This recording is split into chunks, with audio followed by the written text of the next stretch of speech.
welcome to Labour Lens. I am Sharon Ijason. On this week's edition of the program, we'll be discussing about funding education and how it affects Nigerian workers and Nigerians themselves. We also have news stories for you. We will be right back.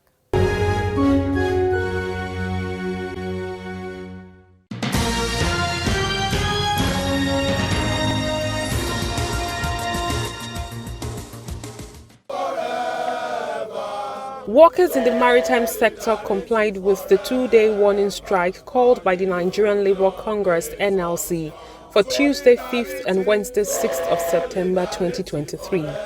The Nigerian Labour Congress staged the industrial action in preparation for an indefinite strike.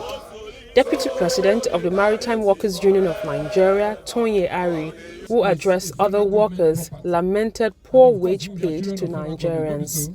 Of course, we all know the economic situation of the country. Everything is, prices of goods, prices of services is going higher and higher by the day. And the promise that the federal government will come up with their palliatives, we are not seeing it. And of course, the hardship is something else.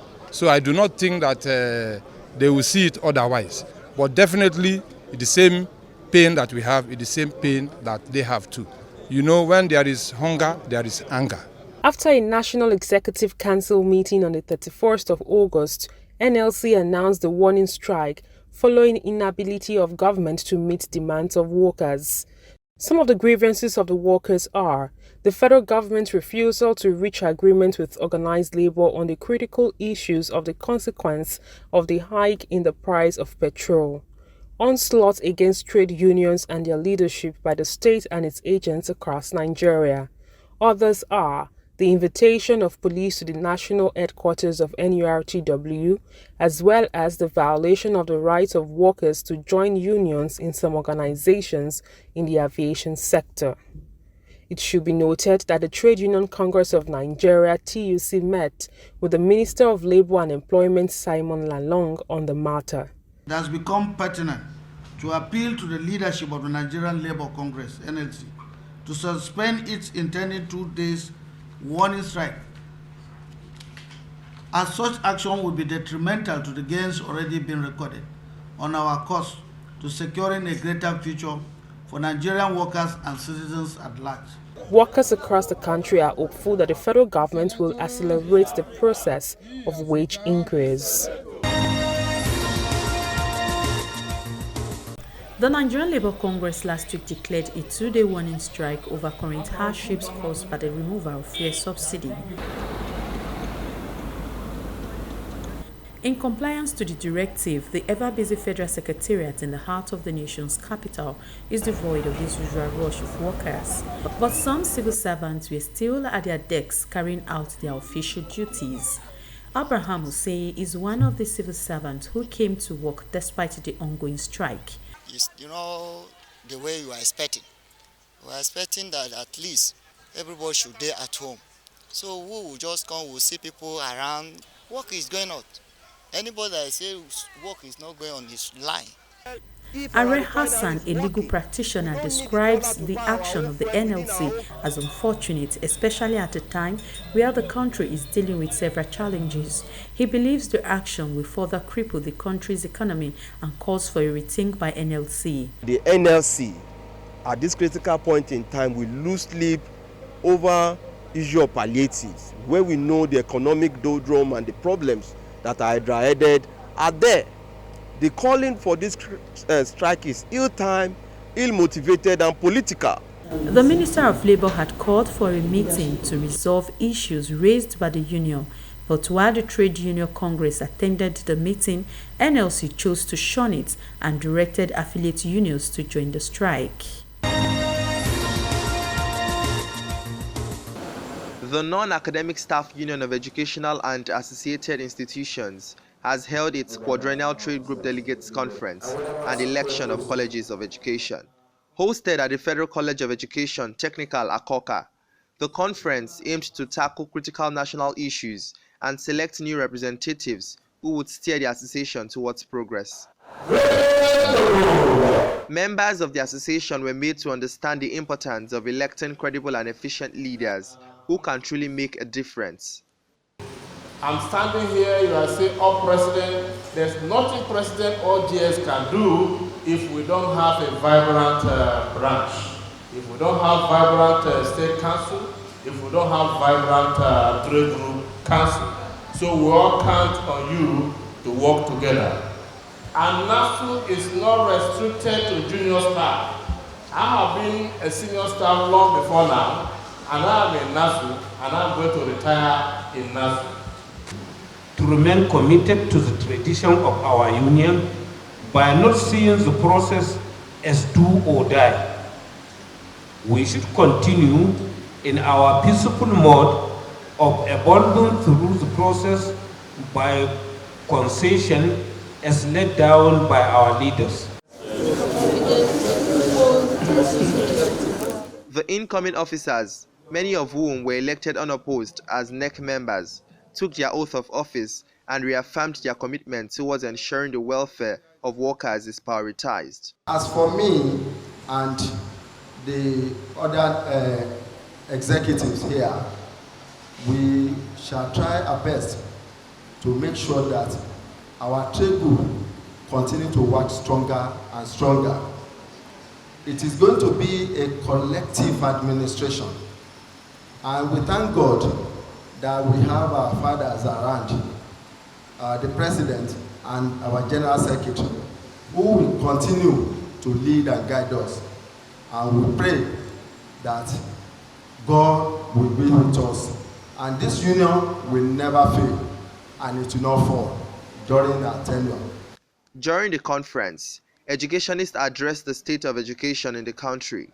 They are concerned about inadequate funding, poor infrastructure, and outdated curricula.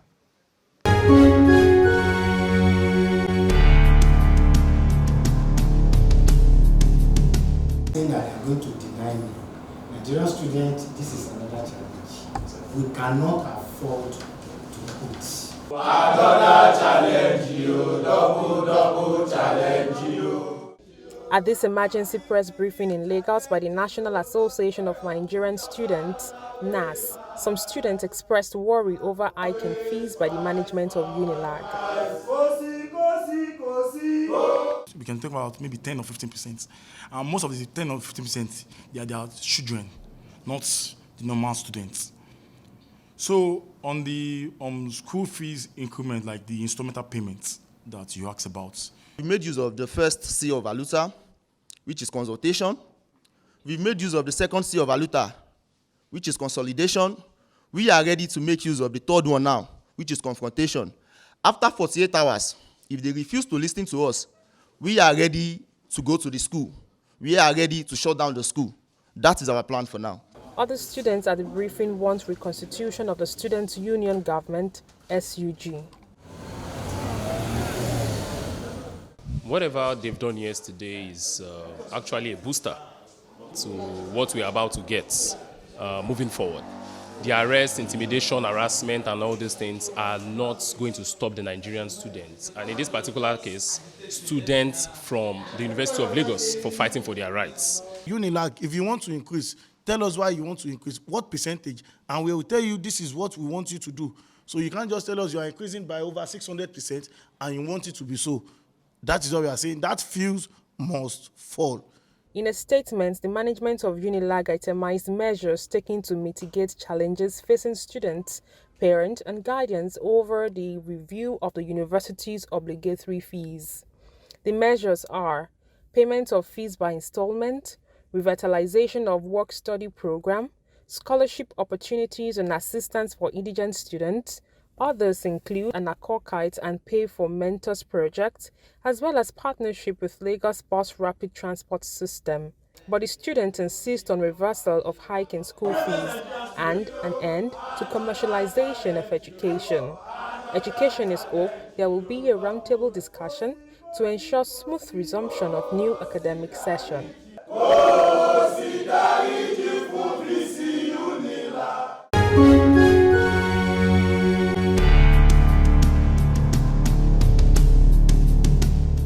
On the profile interview segment this week, I'll be speaking with the General Secretary of NASU, who also doubles up as the President of PSI Africa and Arab countries. He brings us up to speed on some of the challenges that Nigerian workers are faced with, while also highlighting the need for the federal government of Nigeria to immediately set up the committee to review the national minimum wage. He also insists that there is no need for a wage award, as this will not come to terms with the needs of workers. It's good to have you on the program. Thank you for having me. It's been a long time since we had a conversation, and a lot of activities have been happening in the education sphere. And can you bring us up to speed on how elections has fared in your sector, which you've been part of? Yeah, this year is our conference year in NASU, and we have layers of elections and activities that will culminate eventually to the National Delegates Conference that will be holding first week of December. We started after we moved out of the NASU Delegates Conference. I've been conducting elections in our branches all over the country, and we concluded the elections in our branches spread across all the nooks and crannies of the 36 states and the FCT in July. Then in August, we conducted elections for our state councils, 36 plus 1 of them.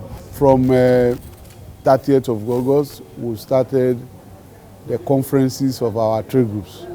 We have 7 trade groups covering different sectors. We have teaching and specialist hospitals trade group. Their conference took place in Abuja last Wednesday and Thursday. Today we started the conference for the colleges of education. From here we move to Ilorin for the universities and inter-university centers. From there we move to Uyo for schools and colleges. We will then be dealing with the conference of the polytechnics and other schools. So what would you say is the essence of all of these engagements with several groups?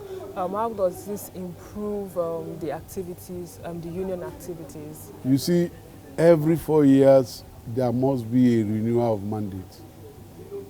A renewal of mandate and then a review of the activities of all the organs of the union, and then we set agendas for the next 4 years. Those agendas will naturally include unresolved issues and challenges of the past 4 years. And then we also try to research into new approaches. Some of the approaches that we used in the past that didn't yield appropriate results, we modify them. And then after assessing the impact of those strategies we use, and we'll find that it didn't work, if you follow very carefully, you observe now that the deployment of strike actions is becoming a problem, because it appears as if government and employers of labor no longer see strike as something that moves them. Let me take you back to that conversation you have about strategies in trade unionism or trade unionism movement. I remember very clearly during the conference that you mentioned the issue of strike not being effective anymore. Why do you think we find ourselves in this situation, and what do you think that the working force need to do differently to ensure that they get results from governments when their needs are not met?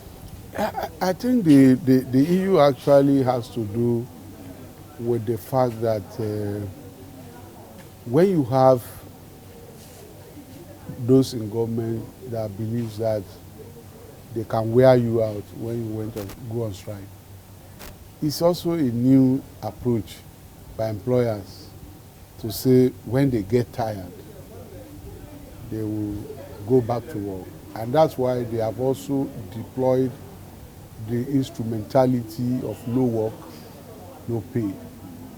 All of this is about the fact that government is abandoning its responsibilities to the workers.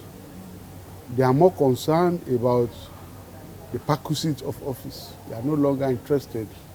Because when unions, particularly the unions in the education sector, when unions are asking for legitimate things to happen, to move the education sector forward, government appear to be very unconcerned. One of those things that we have been agitating for is improvement in the funding of education.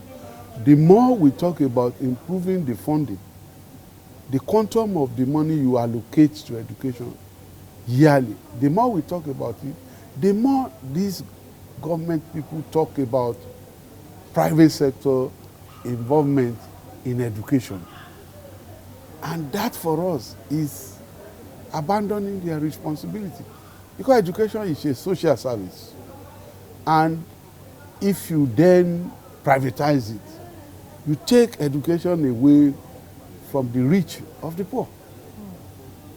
And I do not see anybody in this government or in the former government that has sympathy for some of the key issues we have been raising about education. It's simply that they keep on telling you they don't have the resources, so they have to bring in private people to drive the process. And that for us clearly is not the right way to go.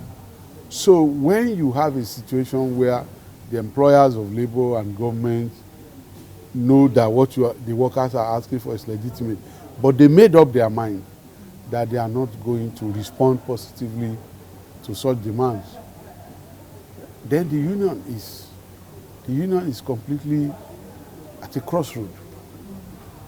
And that's why you see very long strike. And yet no effect. And government will not even do as if there's a problem.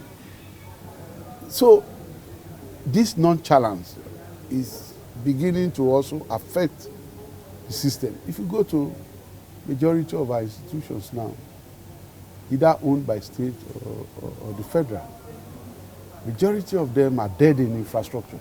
Very quickly, still on the issue of funding education, we are aware of some universities increase in school fees. Some of the increase more than 50%, some more than 100%.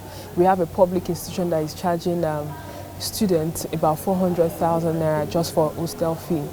How would you respond to this as the General Secretary of NASU and also as the Vice President Global of PSI?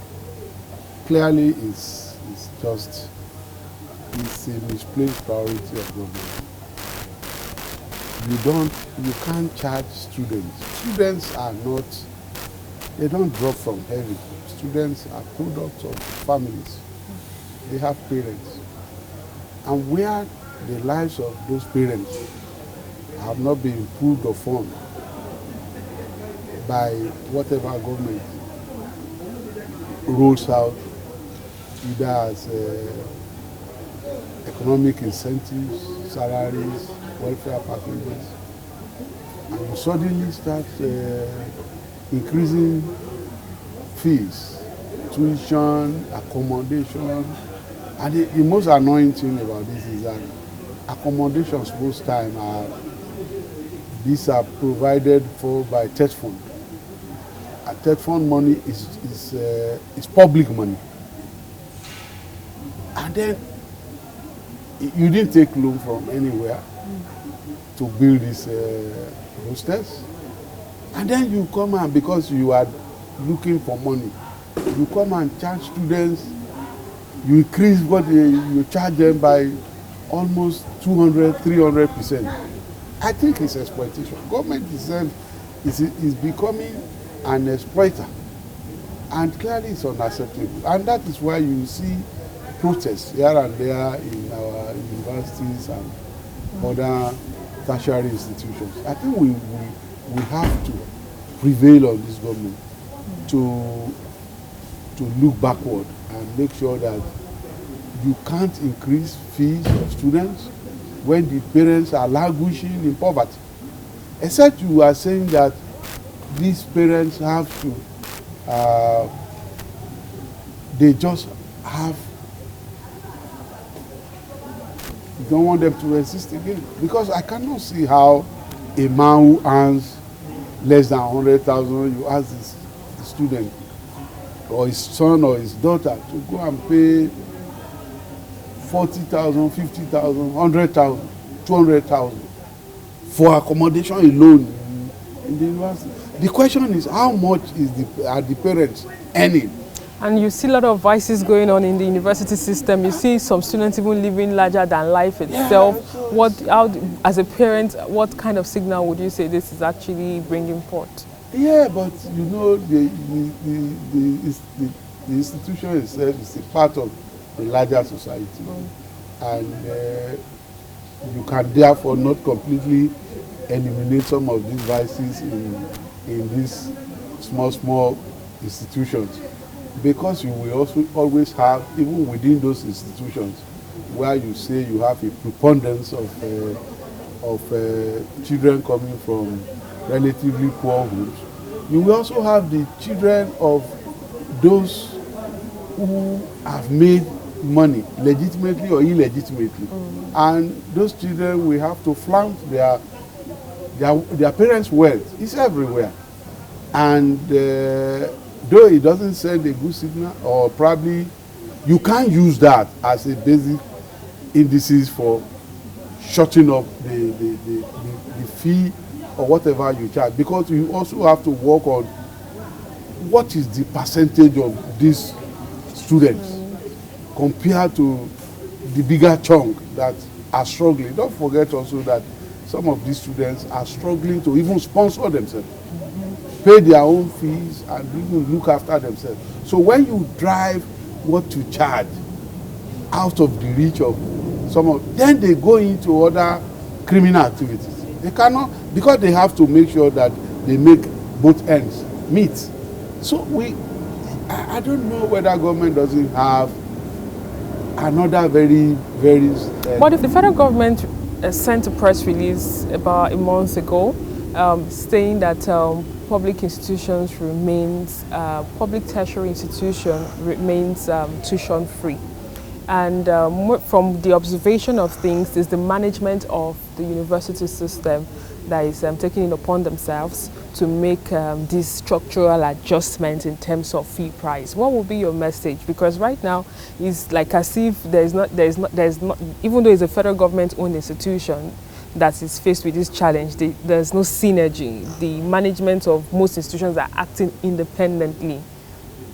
I don't, there are times that government use statements just to deceive the public. If this government is honest about the contents of their statement, they should then have bring to book or to justice the head of such institution that violates the directive.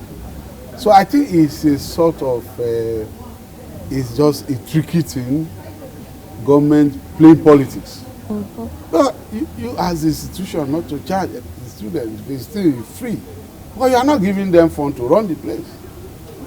So how will they run the place? It's simple. If I owe a school as a proprietor, and I told my staff, don't charge so much, I must be ready to bridge the gap of the difference. So would you be now calling for the increase in the budgetary allocation to education? Absolutely. That has been, we have never deviated, we have never slowed down, we have never stopped. We have always been canvassing for the need for government to move from this patry budgetary allocation to education. The highest we have gone before was about 12%. Now, even now, it's about 8% of the annual budget. And our struggle is about, look, let's move this thing to about 20%. The UNESCO recommendation is 26%. But we say, well, because of other competing challenges of government, we can move this thing to 20% and things will begin to at least, the burden will reduce considerably on parents.